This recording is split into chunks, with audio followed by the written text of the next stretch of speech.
七星境神通者，他有。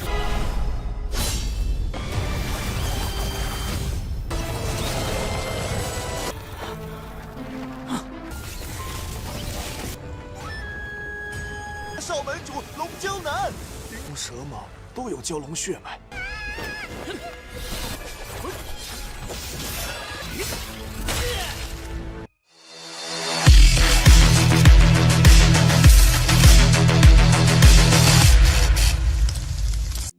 Di lereng gunung Baixiu yang diselimuti kabut pekat dekat Kabupaten Lijiang, Qinmu terikat erat oleh tali sihir sekte mayat abadi. Tubuhnya terperangkap dalam jaringan energi gelap yang menekan setiap gerakannya. Xiao dengan senyum penuh keyakinan melepaskan segel peledak yang menggelegar. Ledakan mistis itu seharusnya menemukan tulang dan memecahkan 3 jiwa serta 7 roh tawanan dalam hembusan mengerikan. Namun energi ledakan itu lenyap begitu saja saat menyentuh Qinmu, seolah diserap oleh tubuhnya yang tak tergoyahkan, meninggalkan penyihir itu terpana di tengah udara yang masih bergetar. Tak mau kalah, Xiao menyusapkan segel ikatan secara diam-diam. Benang-benang sihir yang tak kasat mata menyerap ke jiwa Qinmu, berniat mengubahnya menjadi mayat terbang yang patuh, boneka abadi untuk memperkuat pasukan sekte yang haus darah. Lalu dia memanfaatkan pedang resmi pengendalian Yang Kang yang Ximu pegang. Pedang itu menjadi kunci pelariannya. Dengan menyalurkan energi vital ke sarungnya, pedang itu bangkit seperti naga musim semi, memotong ikatan run yang seharusnya mengubahnya menjadi mayat terbang patuh. Setelah itu, Qinmu berlari dengan napas terengah-engah setelah lolos dari jebakan run pengikat sekte abadi mayat. Selang beberapa saat ia secara tak sengaja menemukan rombongan anggota dan pemimpin muda sekte abadi mayat yang sedang mencari keberadaan Qinmu. Hingga pada akhirnya dia menghabisi pemimpin muda sekte dalam waktu yang singkat.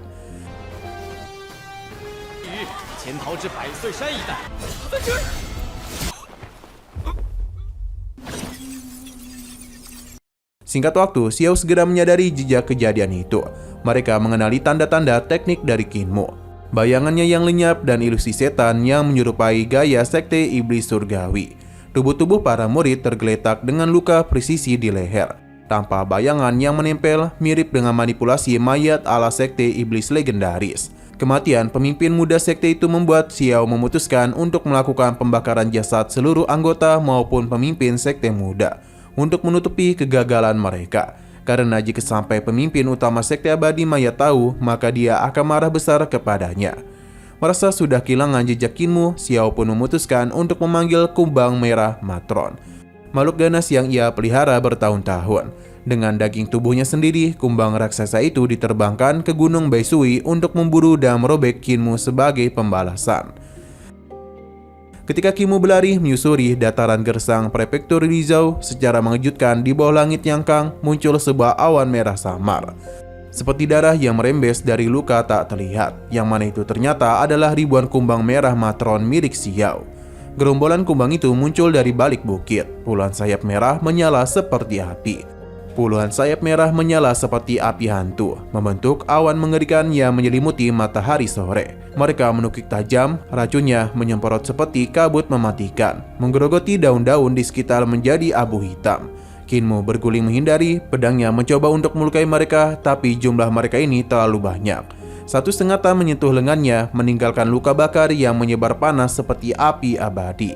Saat kumbang-kumbang itu semakin dekat, membentuk pusaran kematian di atas kepalanya, cahaya tiba-tiba menyala dari kejauhan, seperti matahari terbenam yang bangkit kembali. Teknik pedang dahsyat menyapu langit, bila cahaya merah jingga berputar seperti roda api, membakar gerombolan serangga itu dalam sekejap. Tubuh-tubuh kecil mereka meleleh menjadi abu hitam yang bertebarangan di angin. Racunnya lenyap sebelum menyentuh tanah. Di waktu yang sama, di dalam hutan, kita dikejutkan oleh kedatangan kakek Ma yang bergerak lebih cepat dari bayangan. Sosoknya lenyap dan muncul tepat di depan Qiao, seperti hantu yang bangkit dari kabut, dengan tekanan yang membuat Qiao bergetar ketakutan.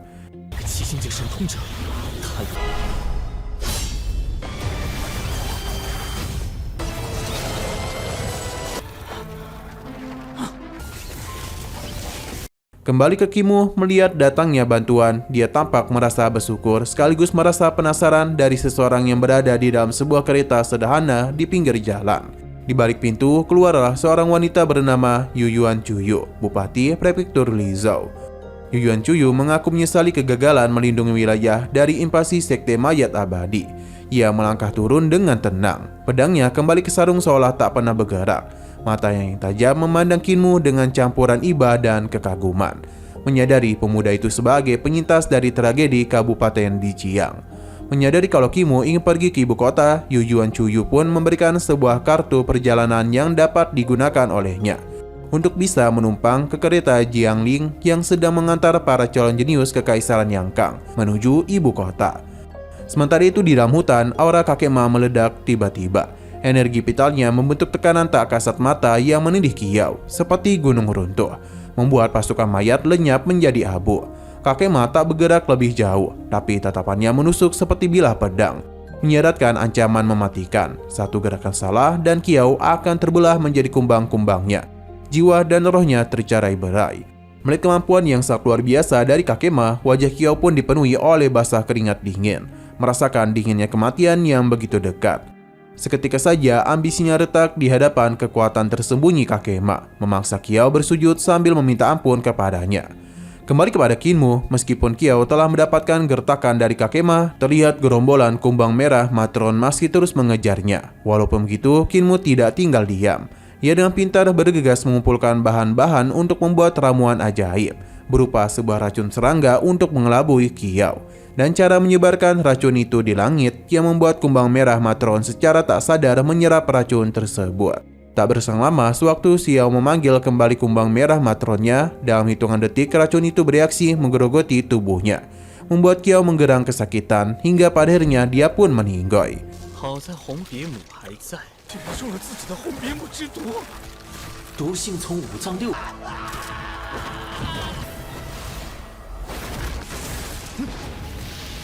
Setelah itu, Kinmu bertemu dengan sebuah kereta kuda raksasa Jianglong yang sedang melaju menuju ibu kota Kekaisaran Yangkang.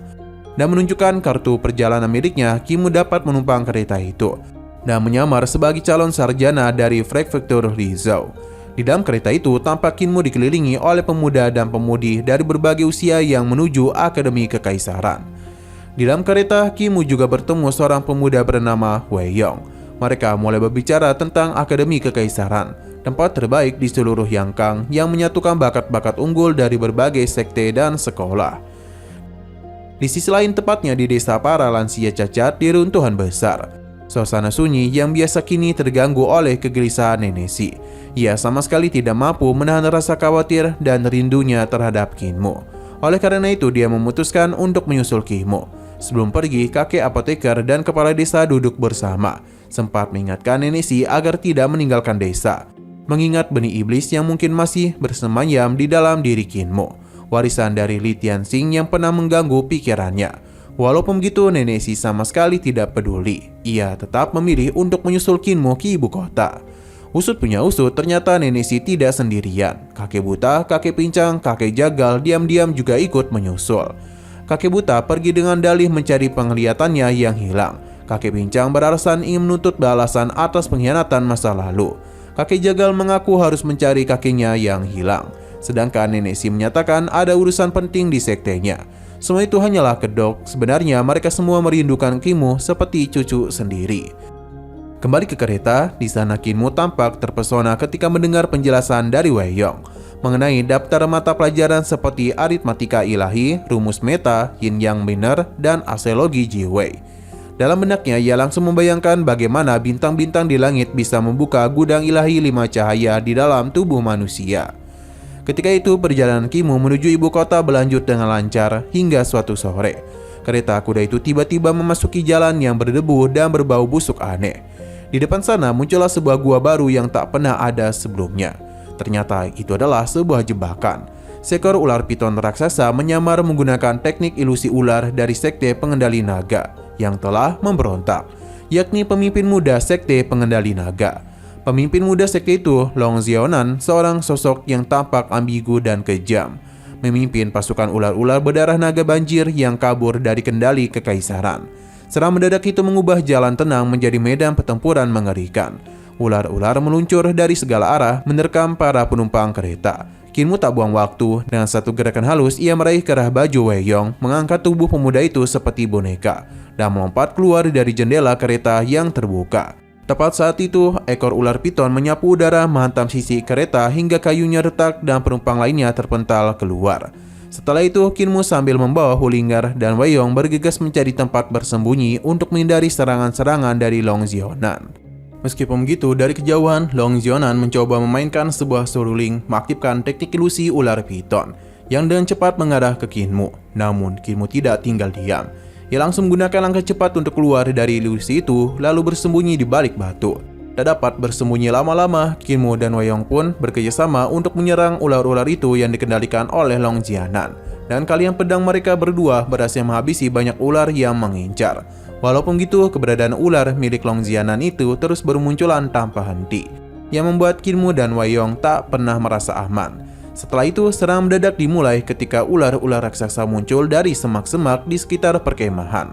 Mahkota mereka menyemburkan kabut ilusi yang mematikan.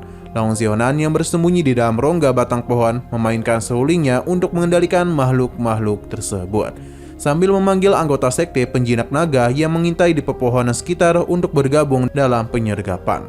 Tanpa berpikir panjang, Hulinger langsung meniup kabut tersebut sehingga Weiyong dan Hulinger segera bertindak. Dengan Weiyong menebas ular-ular di sisi kiri, sementara Kinmu menebas ular-ular di sisi kanan.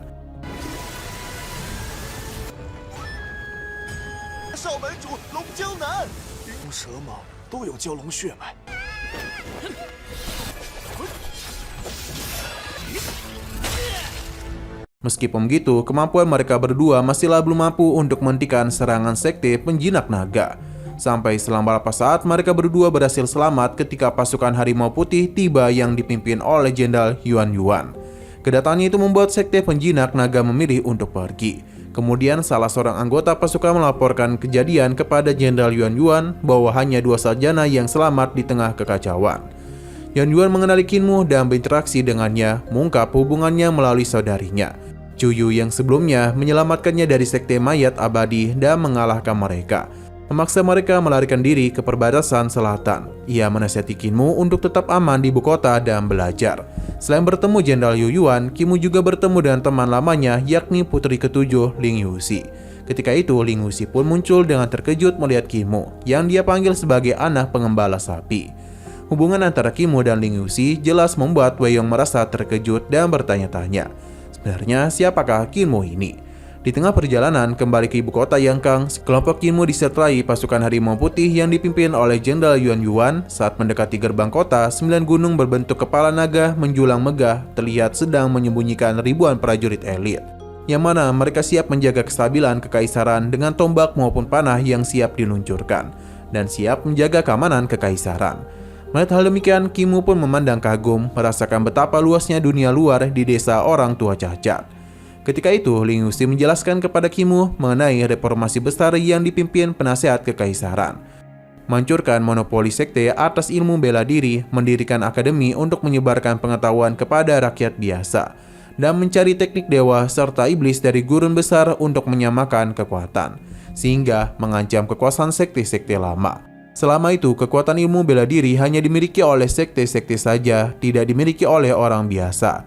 Dengan reformasi itu, penasihat kekaisaran memiliki impian untuk memberikan kesetaraan, sehingga seluruh orang juga bisa mendapatkan ilmu bela diri secara adil.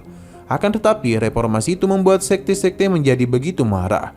Di bawah panji ramalan ilahi, melancarkan pemberontakan melalui pemakzulan, pembunuhan penjabat, dan penguasaan lebih dari 20 kota di perbatasan selatan, menyebabkan kekacauan dan korban jiwa di kalangan warga. Tujuan mereka tidak hanya untuk menghabisi penasihat kekaisaran, mereka juga sangat ingin untuk menggagalkan reformasi. Namun untuk saat ini, penasihat kekaisaran benar-benar terluka parah dari pertempuran sengit di gurun besar. Tubuhnya penuh luka robek dan energi vitalnya terkuras. Mendengar hal demikian, Kinmu pun berpendapat bahwa penasihat kekaisaran sengaja berpura-pura terluka parah di pertempuran di gurun besar untuk memancing musuh-musuhnya keluar agar dapat melakukan pembersihan total. Singkat waktu, setibanya di ibu kota, mereka berjalan menyusuri jalan-jalan ramai menuju Akademi Kekaisaran. Kinmu yang berniat mendaftar sebagai murid memutuskan menjelajahi kota lebih dahulu. Langkahnya membawa ke lorong bunga, kawasan hiburan yang penuh rumah tari di tepi sungai kecil. Suasana di sana hidup dengan musik dan tawa, tapi juga menyimpan banyak penderitaan tersembunyi. Setelah itu, satu-satunya tempat yang terpikir dan menjadi pilihan Kim-woo untuk bersinggah adalah tempat Aula Dansa milik Pu Kingsun. Hingga pada akhirnya Kim-woo akhirnya tiba di Pavilion Tingyu, rumah hiburan mewah yang penuh cahaya lentera dan aroma harum. Pu Xingyun mengelola pavilion yang anggun, menyambutnya dengan ramah, mengatur kamar istirahat pribadi serta perjalanan panjang dan melelahkan. Pu Xingyun mengisahkan bahwa bertahun-tahun lalu ketika penasihat kekaisaran masih muda dan baru menyusun rencana reformasi besar, Patriark Sekte Iblis Surgawi sedang mengembara sendirian di pinggir ibu kota. Mereka bertemu secara tak sengaja di sebuah kuil tua yang sudah usang. Di bawah pohon beringin besar, penasihat kekaisaran saat itu sedang merenung tentang cara membuka jalan ilmu bagi rakyat biasa yang selama ini tertindas oleh kekuatan sekte-sekte lama dan dewa-dewa surgawi. Patriark yang sudah lama mengamati perubahan zaman mendekat dan berbicara panjang lebar. Patriark melihat tekad kuat penasihat kekaisaran untuk menghancurkan tembok lama dan membangun akademi-akademi yang menerangi jiwa rakyat. Namun ia juga memperingati bahwa perubahan terlalu cepat bisa memicu kekacauan besar. Penasihat kekaisaran mendengarkan dengan tenang, menghargai kebijaksanaan Patriark yang telah memimpin sekte melewati banyak badai. Pertemuan itu berakhir dengan saling menghormati tanpa permusuhan. Patriark memutuskan untuk tidak menghalangi langkah reformasi, melainkan menyembunyikan sebagian kekuatan sekte di balik bayang-bayang, agar sekte Iblis Surgawi bisa bertahan dan menunggu saat yang tepat untuk muncul kembali di era baru. Bahkan pada saat ini, Patriark juga memiliki identitas lain, yaitu sebagai ketua Akademi Kekaisaran Yangkang. Setelah itu, Kim mulai memperhatikan Pu Xingyun bersama murid-muridnya yang sedang memainkan sebuah alat musik bernama pipa. Kim kemudian meraih salah satu pipa milik murid Pu Xingyun dan mulai memainkannya. Jari-jarinya menyentuh senar dan lembut seolah sudah akrab sejak lama. Ia duduk di tepi panggung menghadapi sungai, menarik napas dalam lalu mulai memetik. Nada pertama yang keluar adalah getaran rendah yang menggema seperti guntur jatuh. Diikuti irama cepat yang liar namun teratur, teknik Thunder Sound Egg Form yang ia pelajari dari warisan sekte kuno. Setiap petikan senar pipa membawa kekuatan petir kecil yang tak terlihat. Udara di sekitar pavilion bergetar hebat, teriak air di sungai melonjak lebih tinggi, membentuk gelombang kecil yang menyebar ke udara seperti tarian petir di permukaan danau.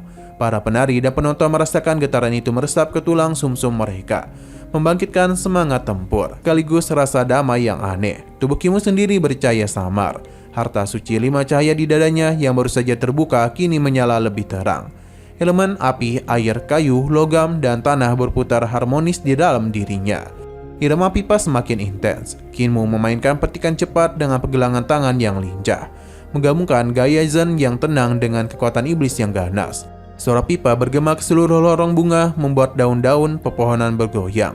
Lampu-lampu lentera berayunan liar, dan bahkan para penjaga pavilion merasa tubuh mereka dipenuhi energi baru. Beberapa wanita yang tadi disembuhkan oleh jarum akupuntur Kim kini menari lagi di tepi air. Gerakan mereka lebih kuat dan anggun, seolah musik itu menyuntikkan vitalitas surgawi ke dalam tubuh mereka.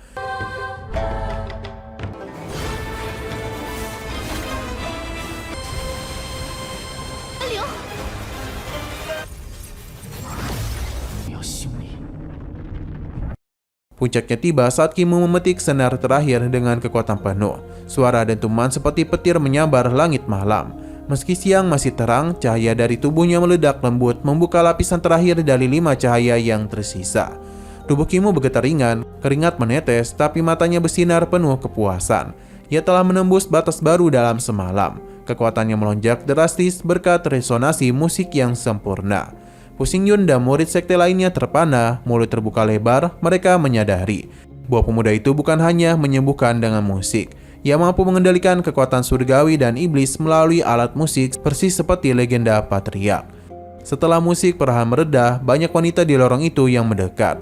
Mereka menderita berbagai penyakit lama, sakit perut kronis, luka tak sembuh, kelelahan berat, bahkan masalah khusus wanita yang sulit disembuhkan oleh dokter biasa. Kim yang mewarisi ilmu pengobatan dari tetua desanya segera bertindak. Ia mengubah salah satu ruangan pavilion menjadi klinik sementara. Dengan jarum akupuntur halus dan irama musik lembut yang ia mainkan lagi, dia menyembuhkan pasien satu persatu. Wanita-wanita itu pulih dengan cepat, wajahnya pucat menjadi merona, napas tersengal menjadi tenang, dan rasa sakit hilang seketika. Pada keesokan harinya, Kim mulai menghabiskan waktu di pavilion untuk menyembuhkan banyak pasien di ibu kota. yang membuat berita tentang Kinmu sebagai dokter surgawi semakin menyebar ke seluruh ibu kota, bahkan mencapai telinga penjabat tinggi. Kinmu sedang membersihkan jarum-jarum akupunktur miliknya ketika seorang pria tua berpakaian mewah berwarna biru tua dengan bordir emas mendekat dari arah pintu masuk pavilion. Ia adalah Tabib Xiao, seorang tabib istana kekaisaran yang terkenal, dokter pribadi bagi para penjabat tinggi dan keluarga kerajaan di kerajaan Yangkang. Tabib Xiao berjalan dengan langkah mantap meski usianya sudah lanjut. Matanya tajam memindai kerumunan, lalu tertuju pada Kinmu yang berdiri tenang di tengah ruangan. Ia mendengar desas-desus tentang pemuda desa yang tiba-tiba menjadi sensasi dengan kemampuan pengobat ajaib, dan datang secara pribadi untuk memverifikasinya.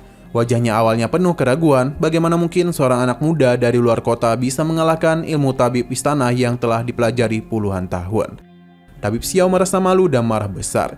Ya, yang selama puluhan tahun menjadi tabib istana paling dihormati, tiba-tiba kalah di depan pemuda desa yang bahkan belum masuk akademi kekaisaran. Emosi yang memuncak karena rasa tersinggung, ego, dan ketidakpercayaan. Kinmu sempat memperingatkan Tabib Xiao dengan lembut penyakitnya racun atau ki tersumbat di dadanya yang kronis. Itu bisa diatasi jika ia bisa mengendalikan amarah. Jika marah besar, racun itu akan aktif dan membunuhnya dalam waktu singkat. Tabib Xiao awalnya meremehkan, tapi setelah melihat Kinmu menyembuhkan orang lain dan mudah, amarahnya pun meledak. Ia marah karena merasa ilmunya diremehkan dan mulai berteriak atau mengamuk di tempat itu. Akibatnya, emosi marah itu langsung memicu racun dalam tubuhnya. Tubuh Tabib Xiao tiba-tiba bergetar hebat, wajahnya memerah lalu membiru. Ia memegang dadanya sambil terengah-engah lalu roboh seketika. Semua orang di pavilion terkejut, ada yang berteriak memanggil bantuan, tapi sudah terlambat. Tabib Xiao mati di tempat karena emosinya sendiri, yang mengakibatkan penyakit mematikan itu. Kinmu hanya berdiri tenang, menggelengkan kepala sambil berkata sesuatu seperti, "Aku sudah memperingatinya." Atau serupa menunjukkan kalau ia sudah tahu akhirnya.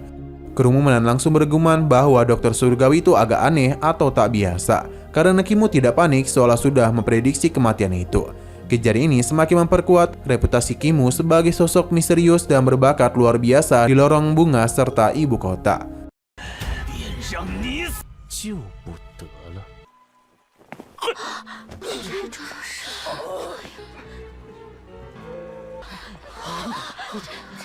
Setelah itu adegan berlanjut dengan Kinmu membersihkan alat-alatnya dan bersiap pergi ke Akademi Kekaisaran bersama Wei Yong. Singkat waktu di gerbang megah Akademi Kekaisaran yang menjulang tinggi, Kinmu dan Wei Yong bergabung dengan ratusan calon murid lainnya. Udara pagi terasa tegang, penuh aroma dupa dan hembusan angin dari 9 gunung naga di belakang kota. Para calon murid mulai dari anak bangsawan berpakaian sutera mewah hingga pemuda dari desa terpencil. Mereka berbaris panjang di depan meja pendaftaran. Petugas akademi mencatat nama dan asal mereka satu persatu. Setelah pendaftaran selesai, ujian pertama segera diumumkan. Mendaki tebing giok, tebing curam setinggi sekitar 30-40 zang, atau sekitar 100 hingga 130 meter, yang terletak di sisi bukit akademi. Pada saat itu, penjabat akademi berjubah panjang mengumumkan awal ujian dengan suara lantang. Tes pertama adalah mendaki tebing giok yang menjulang gagah di belakang akademi. Tebing itu tinggi dan jurang di bawahnya gelap dan dalam, membuat hati siapapun berdegup kencang. Banyak calon memanjat perlahan, tangan gemetar mencengkeram batu, kini mereka cepat habis. Napas tersengal, beberapa bahkan terpeleset dan jatuh sebelum diselamatkan jaring ki pelindung. Kinmu berhasil mencapai separuh jalan dengan susah payah. Keringat membasahi punggungnya, Wei Yong hampir menyerah di tengah, kakinya goyah karena kelelahan. Kinmu melangkah maju tanpa ragu, tubuh penguasanya yang istimewa langsung aktif. Ia mengalirkan ki melalui teknik pernapasan 3 inti yang telah diasah sejak kecil. Energi vital mengalir deras di meridian tubuhnya, memberikan kekuatan keseimbangan dan daya tahan luar biasa. Dengan gerakan ringan seperti kambing gunung yang lincah, ia melompat dari satu tonjolan batu ke tonjolan berikutnya. Tangan dan kaki bergerak sinkron, sempurna, tak ada buang tenaga sia-sia. Ki-nya membentuk lapisan pelindung halus. Dalam waktu yang lebih singkat daripada peserta lain, ia tiba di puncak tebing. Tanpa waktu istirahat lama, ujian langsung melanjut ke arena pertarungan besar yang berdebu dan dikelilingi hantu sang dewa. Peserta dibagi menjadi kelompok beranggotakan 10 orang. Ujian kali ini mereka harus mengalahkan hantu sang dewa. Di masing-masing kelompok hanya ada satu yang akan lolos, yaitu mereka yang mampu bertahan. Bukannya melawan hantu sang dewa, Kinmu justru memilih cara yang licik, yang mana dia langsung memutuskan untuk melawan 9 rekannya di dalam kelompoknya yang cukup tangguh sekaligus. Semua adalah pemuda berbakat dengan senjata ki mereka sendiri. Suara benturan logam dan teriakan semangat bergema di arena. Lawan-lawan mengepung dari segala arah, pedang mereka menyambar, tombak menusuk, tinju ki meledak, ki memutar cepat di tengah, mengeluarkan teknik pisau pembelah babi yang mematikan. Tiap sampaitan pisau virtualnya tepat mengenai titik lemah lawan, mengempaskan mereka hingga terpental jauh. Tak ada yang terluka parah, karena aturan ujian, pertarungan pun berakhir cepat, meninggalkan Kimo berdiri di tengah arena dengan napas stabil. Pengawas di tribun pun mulai berbicara. Seorang pengawas senior dengan jenggot tebal menggelengkan kepala. Anak itu memiliki sifat jahat yang dalam, terlalu kejam untuk seorang pelajar kekaisaran. Terlebih lagi, cara Kimo itu juga diikuti oleh calon-calon pelajar muda yang lainnya, yang membuat pengawas beranggapan kalau Kimo dapat memberi pengaruh buruk di akademi.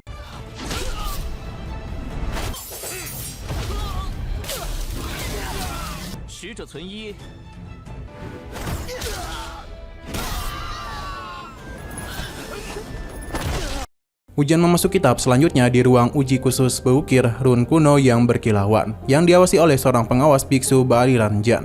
Biksu itu duduk bersila di tengah panggung, telapak tangannya bersatu di depan dada, dan mulai memutar tasbih kayu di jarinya dengan gerakan lambat. Suara lantunannya naik, bergema lembut namun penuh kekuatan. Setiap kata suci Buddha bagaikan Tathagata turun dari langit, menyerang langsung ke pikiran, tubuh, ki vital, embrio roh, serta 5 harta ilahi di dalam diri para calon.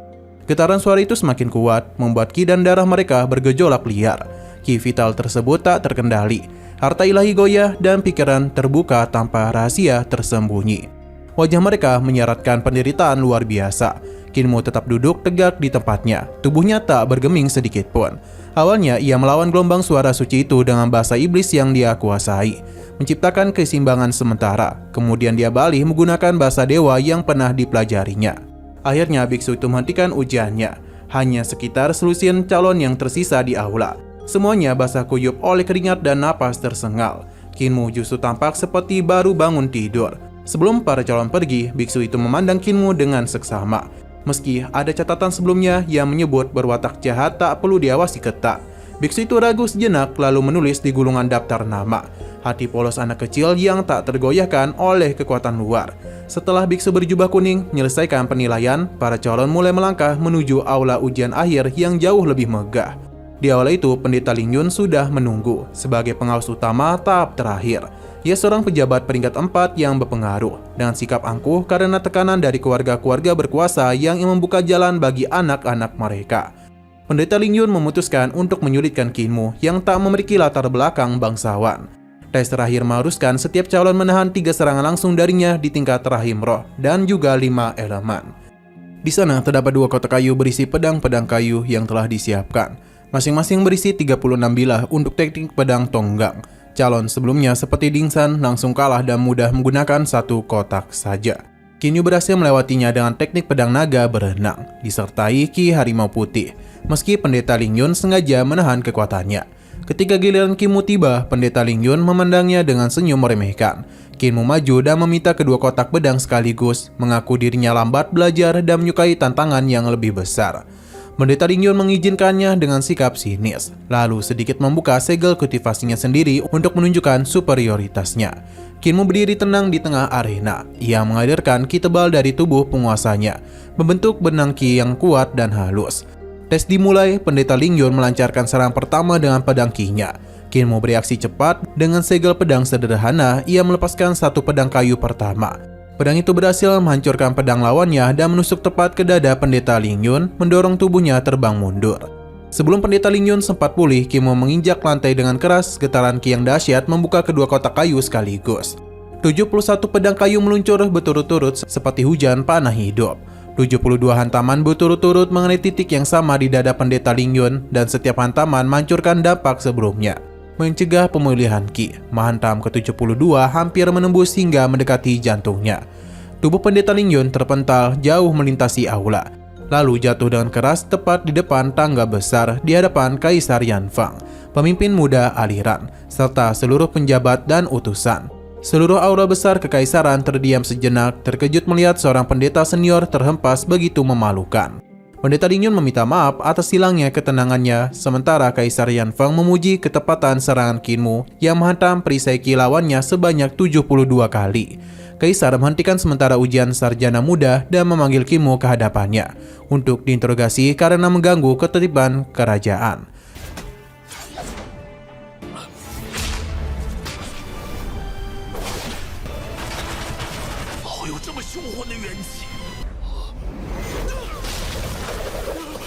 Qinmu dibawa ke depan tahta di tengah para menteri, termasuk patriark dan tokoh-tokoh penting lainnya.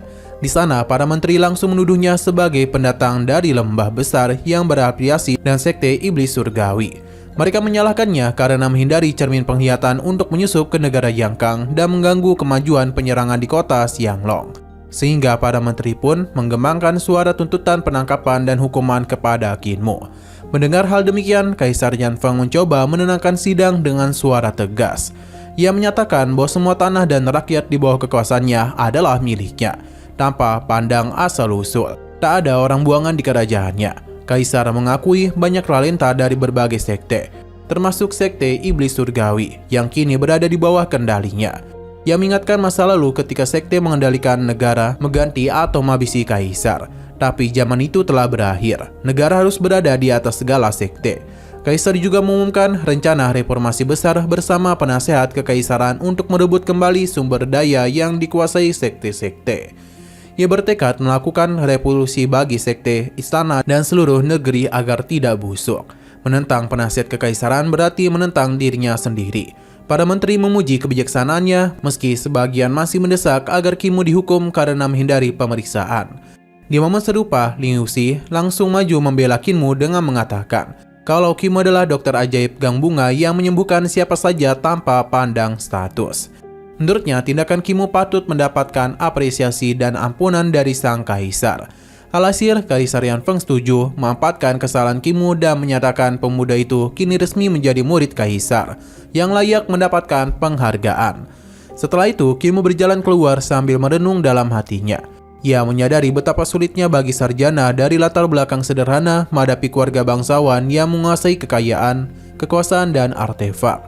Hal itu berpotensi menimbulkan korup dan ketidakstabilan di negara Yangkang. Ia mempertanyakan seberapa kuat tekad Kaisar Yanfeng untuk mewujudkan perubahan sejati, serta maksud patriark yang memasukkannya ke akademi. Qinmu kemudian datang ke rumah tinggal para sarjana muda untuk penerimaan khusus. Di sana, para senior langsung mendiskriminasikan sebagai orang buangan dari lembah besar.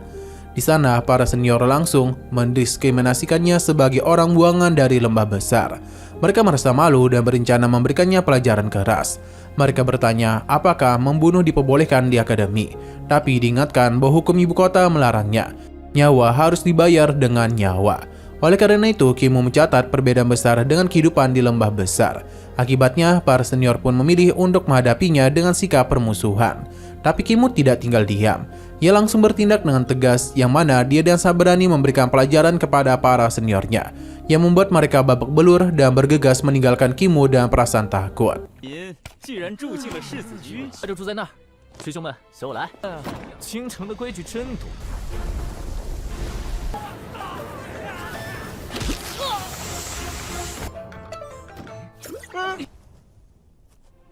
竟敢偷袭我们！再敢！木秀于林。 Adegan kemudian balik ke pertemuan pribadi patriark dengan Qinmu sebagai pemimpin muda sekte yang baru tiba di ibu kota negara Yangkang. Patriark menyambutnya dengan hangat di sebuah tempat yang begitu tenang dan bertanya tentang perjalanannya serta kesan pertamanya terhadap negeri ini. Qinmu dengan penuh semangat menceritakan kemajuan pesat yang dilihatnya, kapal selam yang meluncur ke dasar sungai, kapal udara, dan kendaraan terbang yang ditenagai alkimia, alat pengusir awan yang mengendalikan cuaca di wilayah Huyang dan di Jiang, serta perluasan kota tepi sungai di prefektur Jiangling melalui seni penciptaan, yang memuji ibu kota sebagai pusat kebudayaan dan kemakmuran yang gemilang, meski masih diwarnai sedikit kerusuhan, dan ia yakin negara Yangkang akan semakin kuat. Patriark mendengarkannya dengan seksama sebelum bertanya apakah sekte-sekte sudah tak lagi mampu menentang kekuasaan negara. Kimmu menjawab kalau menyebut Akademi Dasar, Akademi Agung, dan Akademi Kekaisaran sebagai bukti bahwa Yang Kang kini menjadi sekte terbesar. Sementara sekte lain tampak kecil layaknya akademi-akademi yang dimiliki oleh Kekaisaran Yang Kang. Patriark pun membalas bahwa dunia saat ini sedang dilanda kekacauan besar. Penasehat Kekaisaran dikabarkan terluka parah dan negara Yang Kang berada di ambang kehancuran. Mendengar hal demikian, Kimmu pun tersenyum tipis dan menuduh Patriark telah tertipu. Ia berpikir bahwa luka penasehat Kekaisaran hanyalah pura-pura untuk memancing para musuhnya keluar dari persembunyian dengan siasat pengorbanan diri yang cerdik. Namun Patriark sendiri mengaku menyaksikan bagaimana penasehat Kekaisaran kembali dengan luka berat setelah bertemu 3 Grandmaster tua yang telah hidup lama seperti Patriark. Patriark lalu bertanya pandangan Kimmu terhadap penasehat Kekaisaran. Kimmu memujinya sebagai pahlawan berwawasan luas dan bakat langka yang jarang ditemui di dunia ini. Oke, sekian dulu pada video kali ini. Untuk video selanjutnya akan segera hadir. Jadi bagi kalian yang mengikuti series ini, langsung saja klik subscribe dan aktifkan loncengnya. Terima kasih yang sudah menonton video sampai habis. Jika kalian suka pada video ini, klik like dan share ke teman-teman kalian tentang channel ini. Dan ditunggu aja kelanjutannya. Oke, sampai jumpa di video selanjutnya.